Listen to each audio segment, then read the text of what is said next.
নমস্কার বন্ধুরা, এসো গল্প শোনার চ্যানেলে সকলকে স্বাগত।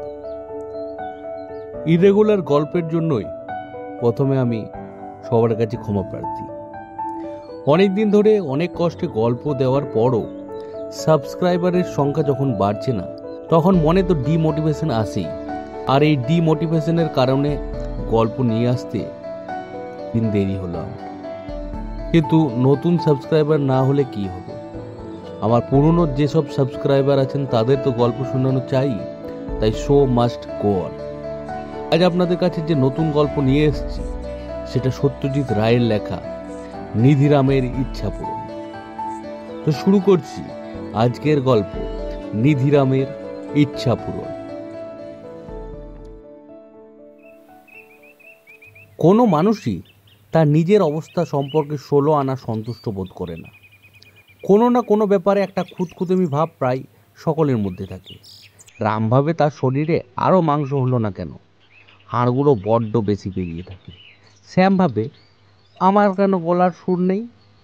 পাশের বাড়ির ছোকরা তো দিব্যি হারমোনিয়াম বাজিয়ে গলা সাথে। যদু বলে, আহা যদি খেলোয়াড় হতে পারতাম। কাবেস্কার বেটা কত রেকর্ড করে নিজের নাম করে নিলে। মধু বলে, যদি বোম্বাইয়ে ফিল্মের হিরো হতে পারতাম। যশ আর অর্থ দুয়েরই কোনো অভাব নেই। তেমনি নিধিরাম মিত্রেরও অনেক মনের অপূর্ণ বাসনা আছে। শুধু অপূর্ণ বাসনা নয়, ঈশ্বর তাকে যেভাবে সৃষ্টি করেছেন তাতেও তার আপত্তি। এই যেমন বেশিরভাগ লোক ফল খেতে ভালোবাসে। আম, জাম, লিচু, আঙ্গুর, আপেল এসব ফলের কত সুনাম। লোকে কত ভালোবেসে এসব ফল খায় আর তা থেকে পুষ্টি লাভ করে। নিধিরামের কিন্তু কোনো ফলেই রুচি নেই। বিধাতা তাকে এমন বেওড়াভাবে সৃষ্টি করলেন কেন? তারপর নিধিরাম নিজের চেহারা সম্পর্কেও সন্তুষ্ট নয়। দেখতে সে খারাপ নয়, কিন্তু মাথায় খাটে। 1973-এ সে একবার নিজের হাইট মেপেছিল, 5 ফুট 6.5 ইঞ্চি। তার অফিসের লক্ষ্মীনাথ ভূঁই 6 ফুট লম্বা। নিধিরাম তার দিকে চেয়ে চেয়ে দেখে আর তার মন ঈর্ষায় ভরে যায়। যদি আর একটু লম্বা হওয়া যেত। তার ক্ষমতা অনুযায়ী যতদূর সম্ভব ততদূর নির্ধারণ করেছে। মুখার্জি বিল্ডার্স অ্যান্ড কন্ট্রাক্টার্স কোম্পানিতে আজ 14 বছর চাকরি তার। তার কর্তা তার উপর খুশিই আছে। মাইনেও সে যা পায় তাতে স্ত্রী আর 2টি ছেলে মেয়ে নিয়ে তার দিব্যি চলেছে।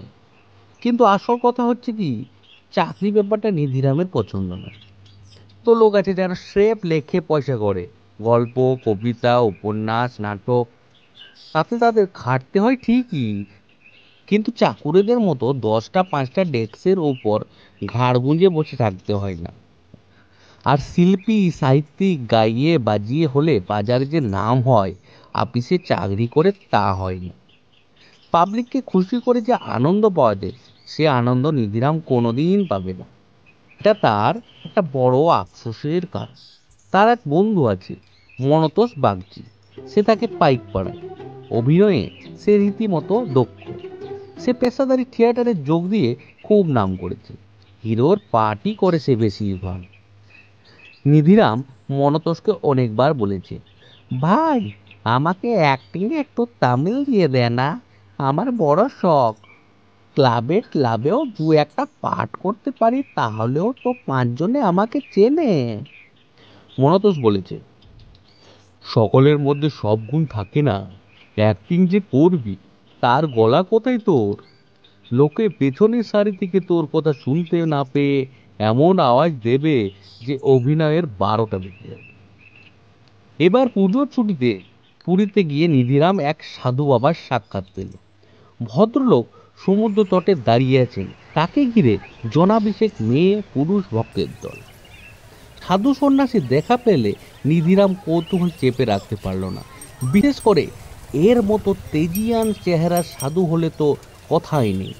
নিধিরাম ভিড় ঠেলে একটু কাছে যেতেই বাবাজির দৃষ্টি তার উপর পড়ল। কি বাবা নিধিরাম, বলে উঠলেন বাবাজি। যা নয় তাই হওয়ার শখ হয়েছে। নিধিরাম সাধুর মুখে নিজের নাম শুনে তাজ্জব বনে গেল। খাঁটি সিদ্ধি পুরুষ না হলে এ ক্ষমতা হয় না। সে আমতা আমতা করে বলল, আজ্ঞে কই, না তো। না আবার কি? বলে উঠলেন বাবাজি। স্পষ্ট দেখতে পাচ্ছি তোর দেহ দুভাগে ভাগ হয়ে রয়েছে, একটা তোর বাস আর একটা তোর বাসনা। বাসনাটাই যে প্রবল হয়ে উঠেছে, তার কি হবে? কি হবে তা আপনিই বলে দিন বাবাজি, কাতর কণ্ঠে বলল নিধিরাম। আমি মুখ্য মানুষ, কি আর বলবো। হবে হবে বললেন বাবাজি। মনোবাঞ্ছা পূর্ণ হবে, তবে এখনই নয়, সময় লাগবে। একেবারে মূল উপড়ে ফেলতে হবে তো, তারপর আবার নতুন করে শেকড় গজাবে, আর সে শেকড় নতুন জমিতে ভুঁইয়ের নিচে প্রবেশ করবে। চারটিখানি কথা নয়, তবে ওই যা বললাম তোর হবে। এই ঘটনার কিছুদিন পরেই কলকাতায় ফিরে এসে একদিন নিধিরামের কলা খেতে ইচ্ছে করলো। বিটিং স্ট্রিটের মোড়ে কলা বিক্রি হচ্ছে। নিধিরাম একটি কিনে খেলো, দিব্যি স্বাদ। ৩৯ বছর বয়সও তাহলে মানুষের রুচি পাল্টায়। এটার সঙ্গে সাধু বাবার কোনো সম্পর্ক আছে কিনা সেটা নিধিরাম খেয়াল করেনি, তবে এই দিয়েই তার পরিবর্তনের সূত্রপাত। সেদিন আপিসে নিধিরামের কাজে মন বসল না। কদিন থেকেই সে মাঝে মাঝে অন্যমনস্ক হয়ে পড়ছে। পুরীর বাবাজির কথা মনে পড়ছে, ফলে তার কাজে ব্যাঘাত করছে। পাশের টেবিলের ফণিবাবু টিফিন টাইম হয়েছে দেখে একটা সিগারেট ধরিয়ে বললেন, আজ মিত্তির মশাইকে অন্য বয়স্ক দেখছি কেন, কিসের এত চিন্তা? কথাটা বলে সিগারেটে একটা টান দিয়ে একরাশ ধোঁয়া চাইলেন ভদ্রলোক। সেই ধোঁয়া নিধিরামের নাকে মুখে প্রবেশ করে হঠাৎ তাকে বিষম খাইয়ে দিল। অথচ নিধিরাম নিজেই বিড়ি সিগারেট খায়, ধোঁয়ায় সে সম্পূর্ণ অভ্যস্ত। আজ হঠাৎ তার এমন হলো কেন? তার নিজের পকেটে এক প্যাকেট উইলস রয়েছে। খেয়াল হলো যে 11টার সময় চায়ের পর সে সিগারেট ধরায়নি। এটা নিয়মের একটা বিরাট ব্যতিক্রম। এখানেও তার একটা বড় পরিবর্তন সে লক্ষ্য করলো। এই নিয়ে সে ফণিবাবুকে কিছু বলল না। এরপর থেকে নিধিরামের নানা রকম পরিবর্তন হতে লাগলো। সে লুঙ্গি ছেড়ে ধুতি, আমিষ ছেড়ে নিরামিষ, অ্যালোপ্যাথি ছেড়ে হোমিওপ্যাথি ধরলো। মাথায় টেরি বাঁ দিক থেকে ডান দিকে নিয়ে এলো। এখন একটি সরু গোপ গজালো, মাথার চুলটা বেড়ে গিয়ে ঘাড় অবধি ঝুলে এলো। এর মধ্যে এক শনিবার নিধিরাম গিন্নিকে নিয়ে মর্যাদা নাটক দেখতে গেল রঙ্গমহলে। হিরোর পাঠ করছে তার বন্ধু মনতোষ বাগচি। নিধিরাম বুঝল তার বন্ধুর অভিনয় ক্ষমতা। দর্শককে সে ধরে রাখে হাতের মুঠোর মধ্যে। দর্শকও বারবার করধ্বনি করে তাদের তারিফ জানিয়ে দেয় নায়ককে। নিধিরামের আবার নতুন করে ইচ্ছা জাগলো অভিনেতা হবার। নাটকের শেষে সে ব্যাকস্টেজে গিয়ে বন্ধুর অভিনয়ের প্রশংসা করে এলো মুক্ত কণ্ঠে, আর নিজের আফসোসটা জানিয়ে এলো। মনতোষ তাকে পিঠ চাপড়ে বলে দিল, সুখে থাকতে ভূতে কি লয়, তাই না? থিয়েটারে কি আজ আছি কাল নেই, ওর চাকরিতে ঢের বেশি নিরাপত্তা। নিধিরাম ম্যাটিনিতে গিয়েছিল নাটক দেখতে। ফেরার পথে কলেজ স্ট্রিট থেকে কিছু নাটকের বই কিনে নিয়ে এলো। স্ত্রী মনোরূপা জিজ্ঞেস করলো, এসব কি হবে? পড়বো, ছোট করে জবাব দিল নিধিরাম। স্ত্রী বললেন, 7 জন্মে তো নাটক পড়তে দেখিনি সবাই। এবার দেখবে, বলল নিধিরাম। স্বামীর মধ্যে কিছু পরিবর্তন কদিন থেকে লক্ষ্য করছে মনোরমা, কিন্তু সে সম্বন্ধে কোনো মন্তব্য করেনি। আজ তাকে জিজ্ঞেস করতেই হলো, তোমার কি হয়েছে বলো তো? স্বামীর সঙ্গে পুরী যায়নি মনোরমা, কারণ সে সময় সে ছিল বাঁশবেড়িতে। অসুস্থ বাপের পরিচর্যা করতে হয়েছিল তাকে, তাই সাধু বাবার ভবিষ্যৎবাণী সম্বন্ধে সে কিছুই জানতো না। নিধিরামও ঘটনা গিন্নির কাছে প্রকাশ করেনি। চেপে রাখলেই বা কি, এত পরিবর্তন হয়েছে নিধিরামের এ ক মাসে যে সেটা দৃষ্টি আকর্ষণ না করে পারেনি।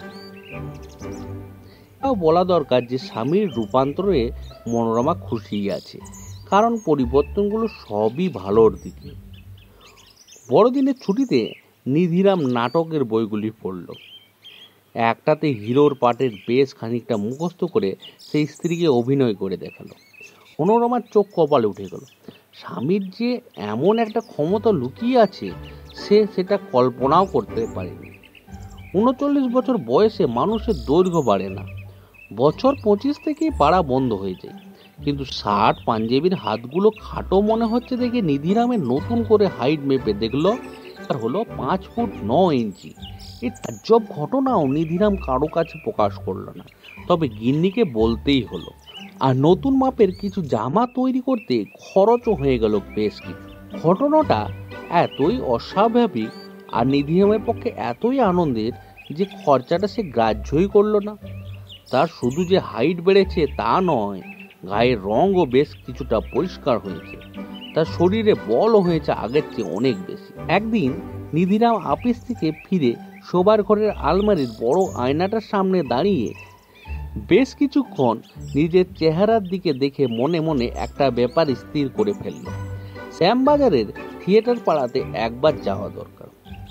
সম্রাট অপেরা কোম্পানিতে যে হিরোর পাঠ করত সেই মলয় কুমার সম্প্রতি থিয়েটার ছেড়ে দিয়েছে। সম্রাটের ম্যানেজারের সঙ্গে একবার দেখা করা দরকার। যেমন কথা তেমন কাজ।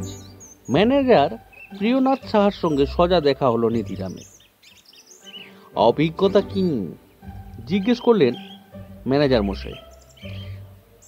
একেবারে নেই, অকপটে স্বীকার করলো নিধিরাম। তবে অভিনয় করে দেখিয়ে দিতে পারি।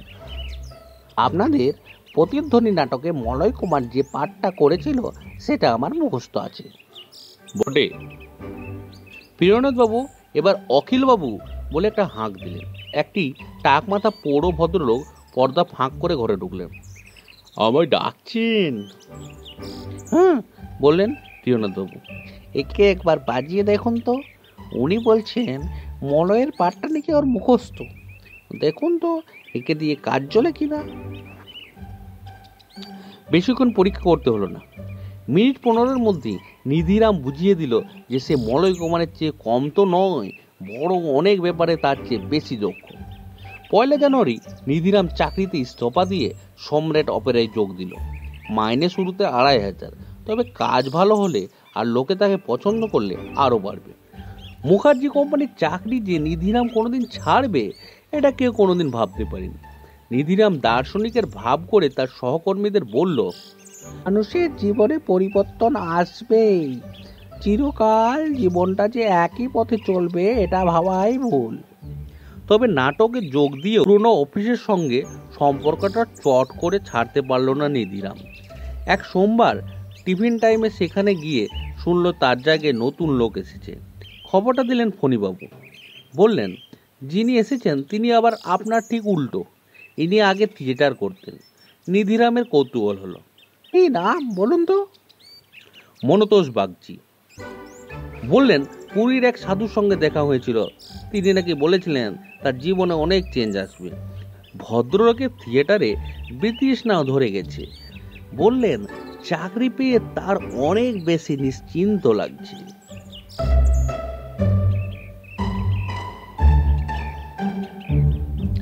নমস্কার বন্ধুরা, এখানে আমাদের গল্প শেষ হলো। গল্প কেমন লাগলো অবশ্যই কমেন্ট বক্সে জানাবেন। গল্প ভালো লাগলে আমাদের চ্যানেলকে সাবস্ক্রাইব করবেন এবং এইভাবেই আমাদের পাশে থাকবেন। Thank you, keep watching.